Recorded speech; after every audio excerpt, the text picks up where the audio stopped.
Hello, students. Today I'm going to start the reading with the last paragraph from the last reading because I'm hoping that you made a good prediction here.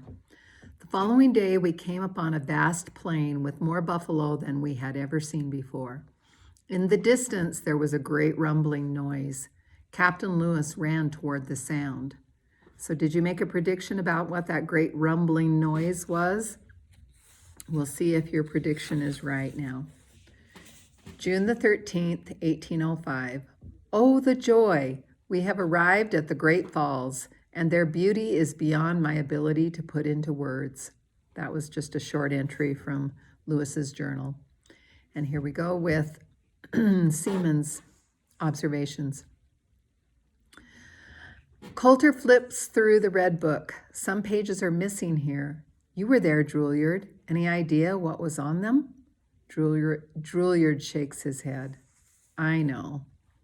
The captain stood on the edge of the precipice, staring across that grand crack in the prairie.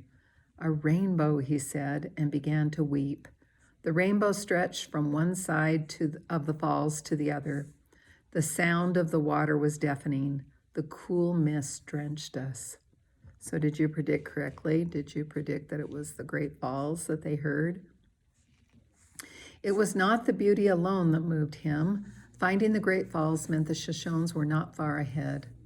The men came up and were as joyful as Captain at the sight. You were right, Captain Lewis Jofield said, staring in awe at the roaring spectacle. The important thing to me, Private Fields, is that you followed us. I value that more than this sublime sight. The captain stayed at the falls while the men set up camp a short distance away. For over 2 hours, he tried to capture the magnificent falls by sketching them in the red book. The renderings looked pretty good to me, but each time he finished a sketch, he tore the page from the red book and crumpled it in frustration. Later that evening, he used the pages to start his campfire. June the 14th, 1805, from Captain Lewis's journal. I would give just about anything to be an artist. I thought about it all last night. I fear no one will believe the sights we have seen because of my inability to record them with any accuracy. If I had only pursued this skill in my younger years, but there is nothing that can be done now.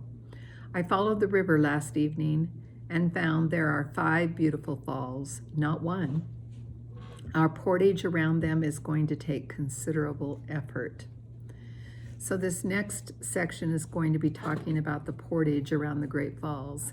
And you'll probably be able to figure out what portage means by the way it's being used, but it is actually the trek that they had to take to go around the falls.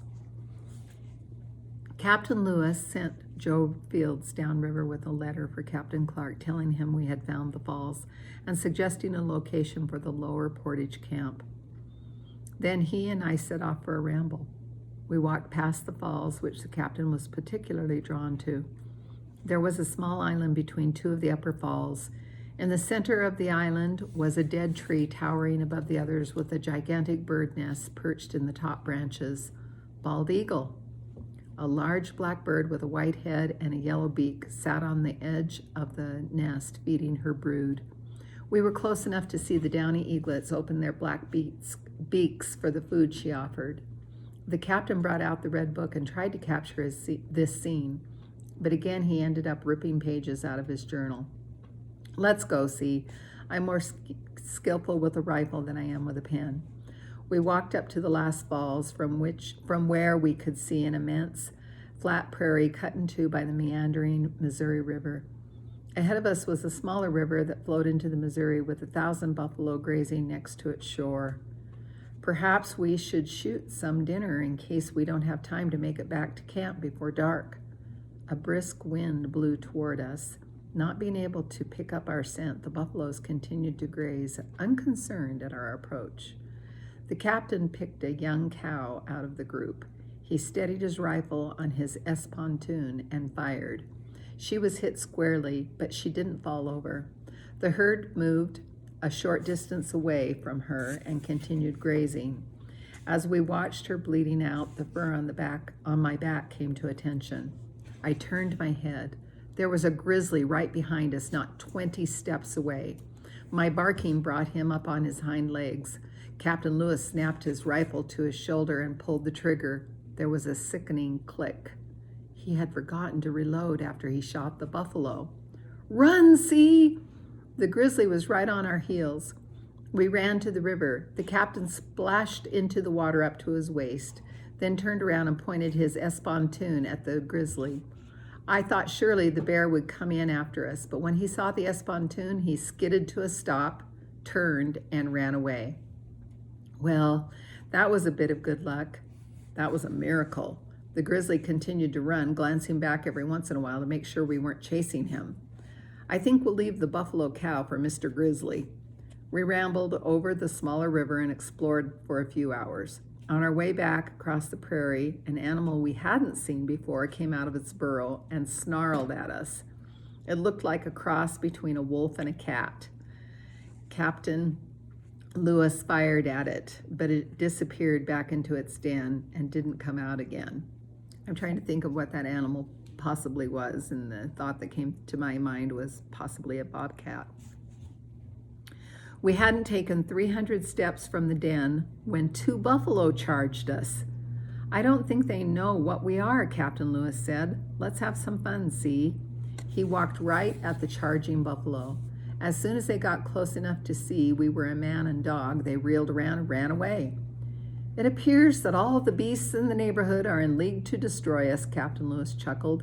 "Perhaps we should head back to camp before our luck sours." I think this was among the happiest days the captain ever had. Now, before I leave this little section, I want to tell you that I looked up espontoon on the internet, and if I can figure out how to post the page I found, I'm going to have that available to you.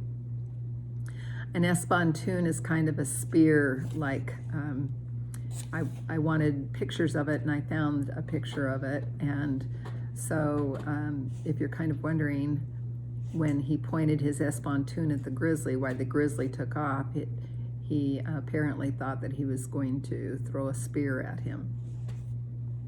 And yet he uses the espontoon also to steady his rifle, so it's kind of an interesting picture if you want to take a look at one.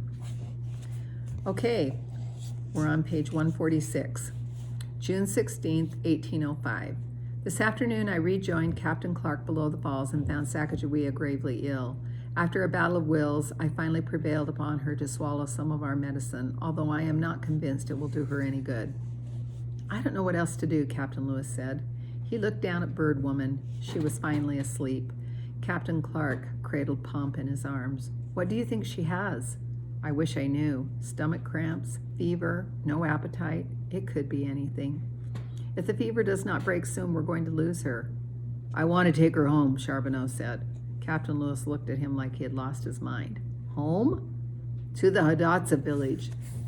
The captain pushed Charbonneau out of the lodge so they wouldn't disturb Bird Woman. "Listen, you old fool. Your wife is in no condition to travel. She can't even stand.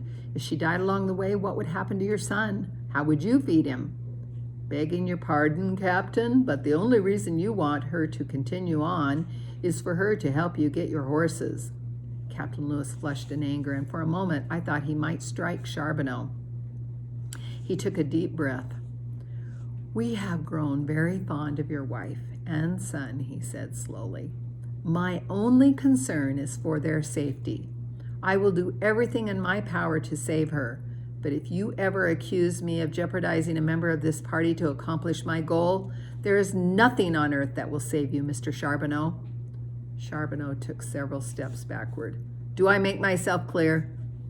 Charbonneau nodded, and Captain Lewis went back into the lodge.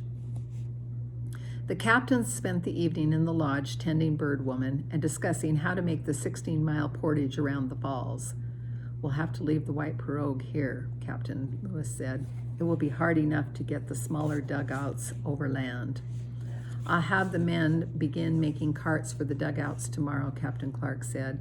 "I guess when we get above the falls, we'll have to make more dugouts to carry." "We shouldn't need them," Captain Lewis interrupted. "We have the iron boat. But there's an island above the falls that will be perfect to put it together. We can start portaging the pieces first thing in the morning. I'll have the boat floating by the time all our supplies are on the island. Captain Clark was not nearly as optimistic about the iron boat as Captain Lewis. Sacagawea seems to be showing some improvement, he commented, changing the subject. She's not out of danger, but you're right. She does appear to be getting better. June 23rd, 1806. I write this from our camp on the island above the Great Falls. I have named this White Bear Island because of the number of grizzlies in the neighborhood. Although we are 5 miles away from the nearest falls, we can hear their roar. We have stored the white pirogue and made another cache of supplies at the lower Portage camp for when we return. The boat frame arrived today, and I have enlisted Jay Fields, Sergeant Gass, and John Shields to assist me in putting it together. The boat is 36 feet long and should serve our purposes admirably once it's afloat. I overheard a few of the men referring to my boat as the Experiment the other day. They don't seem to believe the boat will float, but I'm confident they are in error, just as they were about the true course of the Missouri. The greatest challenge now is finding a sealant to waterproof the seams of the skins. If I had known that finding pitch for this purpose was going to be so hard in this area, I would have collected it downriver and brought it with us. I am experimenting with a new sealant made of charcoal and tallow, which we have used with great success in the past to patch our canoes. And here's Seaman's words. Captain Lewis's greatest challenge was his iron boat, but my greatest challenge was the grizzlies. White Bear Island was crawling with them. During the day, they kept their distance, but at night when the men slept, they became bolder. The men slept with rifles loaded and fires burning brightly, but I think it was my angry barking that kept the bears away. The men's greatest challenge was getting the canoes and supplies around the falls. The ground was steep and covered with prickly pear and rutted with dried buffalo tracks that were as sharp as arrows. The men pushed and pulled the heavy carts over this rough ground an inch at a time. Every few feet they had to stop and rest. When they lay down, they fell asleep, and Captain Clark had to kick them to wake them up. Of all the hardships they had suffered on our journey, this portage was by far the worst. On some days when the wind was blowing right, they were able to raise the sail on the canoes, which eased their burden a little.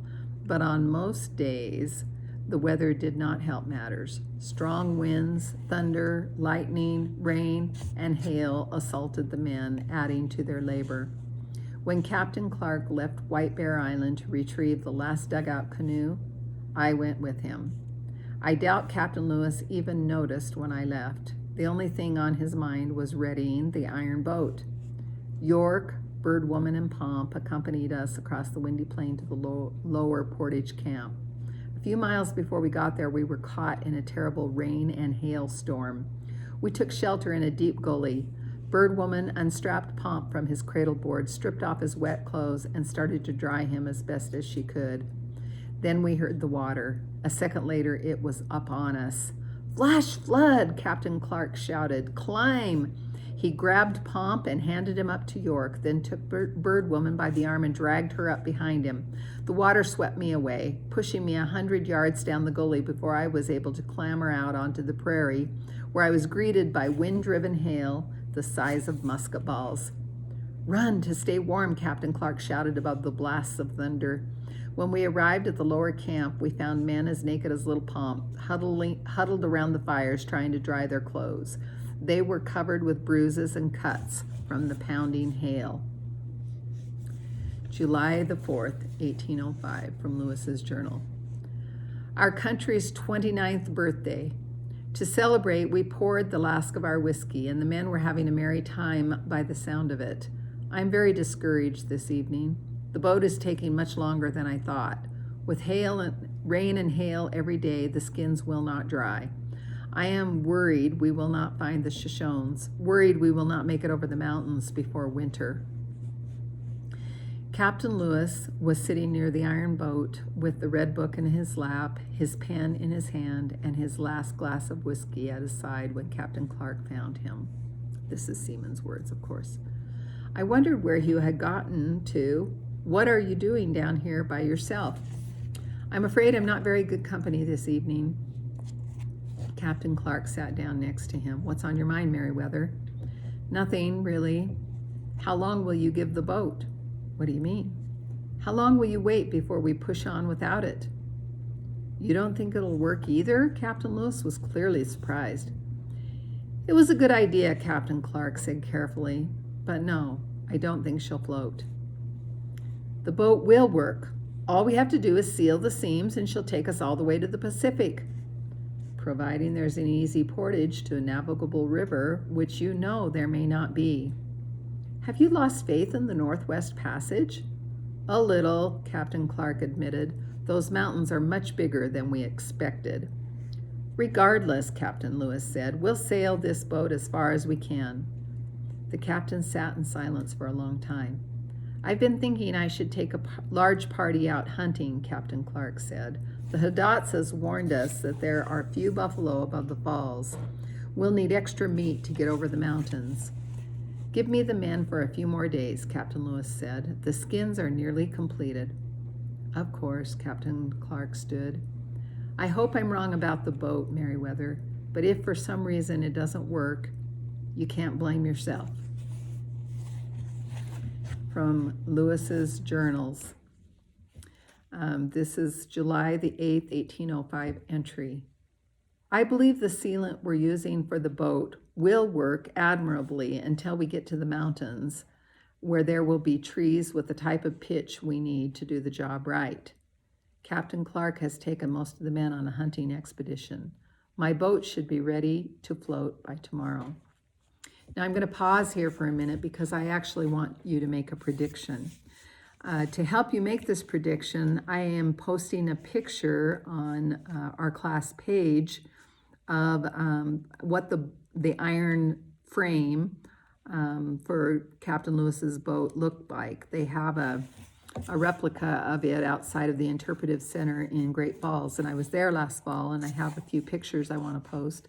I'm also going to post a picture of myself with a dog that was just like the big Newfoundland dog that this book is all about. You can find those, and that may help you make your predictions. So pause here for a moment and go to the prediction page, and please make a prediction about the iron boat. When you come back, we'll go ahead and finish reading the rest of this, okay? Okay, we're on page 155 for any of you that have a book. "I joined Captain Clark and discovered he was not looking only for meat. As soon as we got out onto the prairie, he divided the men and took his small party to the Medicine River. While you're hunting, you might keep your eyes open for trees that are big enough to make canoes. And animal specimens for Captain Lewis," added Drouillard. "You know how well new creatures cheer him up." The men knew. They also knew that the iron boat was not going to work, and that the captain would need something to distract him from the failure. "We returned that evening with a kit fox and a live squirrel." Captain Lewis barely looked at the new animals, saying he would get to them later when he had more time. The next afternoon, Captain Lewis launched his experiment. The boat wasn't in the water more than 5 minutes before almost every seam split in two. It quickly filled with water and settled on the shallow river bottom. The only person who seemed surprised was Captain Lewis. He waded out to the iron boat and examined several seams. No one spoke. When he got back on shore, he walked over to Captain Clark and said, "We'll have to make canoes." "I'll go out tomorrow morning and see if we can find suitable trees," Captain Clark said, not mentioning that he had already marked several for this purpose. "While you're doing that, we'll dismantle the boat and bury it with anything else we don't need. I'm going for a ramble." "Let's go, see." This was the hardest ramble I ever took with the captain. A mile away from camp, he started mumbling to himself. A half-mile farther, he started shouting, "Fool! Idiot! The men knew the boat would sink, but your pride made you deaf to their logic. You delayed the party by 2 weeks. Those 2 wasted weeks just might kill every man." He continued on like this for another mile. I lagged behind him several yards. Seeing him act like this was more frightening than any of my encounters with grizzlies. We came to a small stand of trees. The captain, still berating himself, picked up a heavy limb off the ground and began bashing it against a tree trunk over and over and over again until he was too weak to swing. He fell to his knees and covered his face with his bloodied hands. I lay 20 feet away, shivering with worry. After a very long time, the captain quieted and looked up with red-rimmed eyes. He looked right at me, but didn't see me. He took several chest-heaving breaths, then lay back against the tree he had beaten and fell asleep. Because of the grizzlies, White Bear Island was probably the worst place in the world to take a nap alone. I kept my eyes and nose open for trouble, and that's when I saw Whitefeather.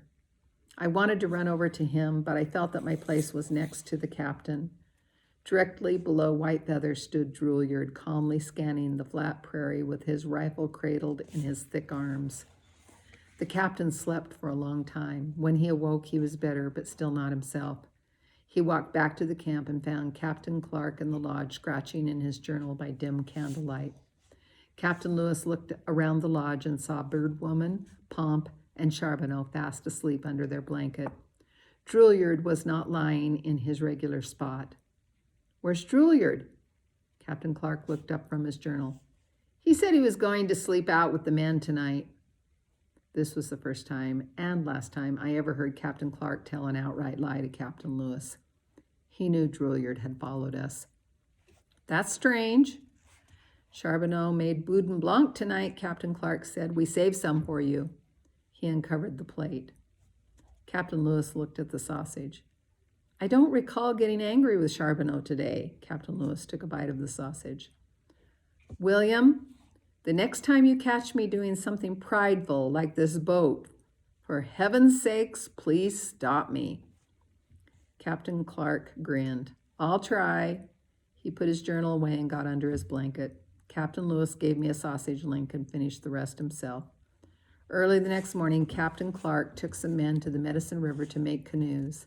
The men who remained sewed new moccasins, dried meat, and packed supplies. In the afternoon, Captain Lewis had them disassemble the iron boat and bury the pieces in a hole like they were old bones. And that completes our reading. We've read to page 159 today, and we'll start again tomorrow. See ya.